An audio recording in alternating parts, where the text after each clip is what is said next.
first of all, I've been coming to Sal. How long? I've known you, I don't know, 5 years. I've been coming before, but I think we really bonded about 5 years ago. And Sal gives me, so if you've looked on my website, I have gastro jokes, which are some of the cheesiest food jokes. And Sal is like pretty much solely responsible for all of them. Did you hear about the chickpea that was murdered? He committed homicide. And you heard about the mushroom that went into the bar and the bartender didn't want to serve him? He says, how come? I'm a fun guy. We're going to try, I want to try some speck. We're going to get some speck and some prosciutto and a few different meats and cheeses. And I was saying, the best thing about coming here is that you get to actually taste everything and you get to hear the history behind all the different ingredients and really understand their story and why it's so important, and it gives you a whole new relationship with them. You have cheeses here that I've never seen in any other cheese store, because you guys do a lot of the importing directly. Ooh, look how gorgeous this is. And how should you eat prosciutto? Like a ribbon, and just let it drape into your mouth. This way you don't compress it. And there's really nothing like freshly sliced prosciutto. It's a whole different, when you get it pre-sliced, the whole flavor changes. It loses its moisture, it oxidizes. It's nothing fresher than fresh cut. And that's why when I get registered for my wedding that I have to meet the guy first, I want to register for a meat slicer. Now, speck is one of my absolute favorite Italian forms of salumi. It's in the prosciutto family. It's actually really just like smoked prosciutto. Smoked and air cured. Two combinations of curing. Look how gorgeous, look at that color, it's beautiful. And when you slice it thin, it becomes salmon looking. Speck is not as well known as prosciutto, but it's like the sexier cousin of prosciutto. It has so much more flavor, a little bit smokiness. I love to just eat it on its own as a snack. It's great on sandwiches, but most of all, you can also use it to replace bacon if you wanted to like crisp up and all that wonderful flavor. I'm gonna make eggplant parm later. So I was gonna get some mozzarella and then some fresh ricotta. Do you put ricotta in your eggplant? I don't put ricotta. I know that's more of like a southern thing, right? So depending on where you are in Italy, there's different.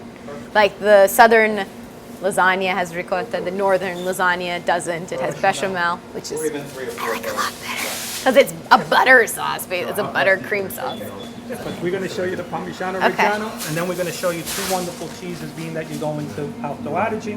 Okay. We're going to show you Alta Badia and Stelvio. You notice Stelvio has two names, Stelvio and Semper. Depending on if it's the Italian or the German. So and these are two wonderful. Is this, does the Pope like this cheese? No. Because it's, no, fine. You know what kind of pasta the Pope likes. No. Paper, isn't it? Slightly different paper. So this one is the Stelvio, little Make a mild, bigger wheel. softer, milder. That's a bigger wheel. Their version of like a Same wheel. So is it a good melting cheese? Very good.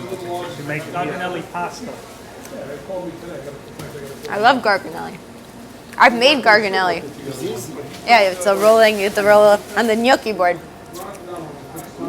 Dove... Questi garganelli, no? Sì, lo so, ma a volte c'è le righe, ce ne sono le righe. Sì. E quando faccio così... Ah, c'è il coso di Sì, brava, puoi venire a lavorare da me? No, garganelli? sto bene, grazie. Focaccia is a type of Italian bread. So there are many different variations on focaccia.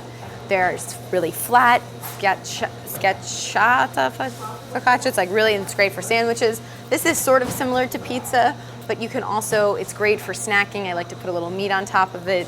It's baked usually with a lot of olive oil, so it's really decadent and rich, and I love it when it's sprinkled with salt.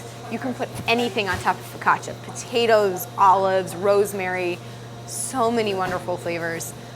This is just one example, so you can see this one clearly is with tomato, and the best part right here is they make all of their mozzarella in-house. So this is made fresh daily, which is really the way to get it. The best way to eat mozzarella is to have it the day of when it's made fresh. This is a smoked mozzarella, which has a wonderful, smoky flavor to it, and it's a great addition to so many dishes. A really easy way to give a lot of flavor to a dish without really doing much. But for a classic caprese or for an eggplant parm that I'm going to make later, there's nothing like fresh mozzarella. These are my favorite snacks too. These are like little crackers, but big with olive oil. Like Italian pretzels without the salty salt. Well, thank you so much, Sal. This has been amazing.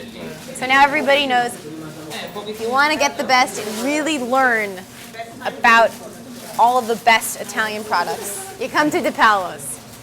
Thanks for watching The Gastro Nerd. I'm Julianne Fader, and stay tuned for more delicious nerdiness to come.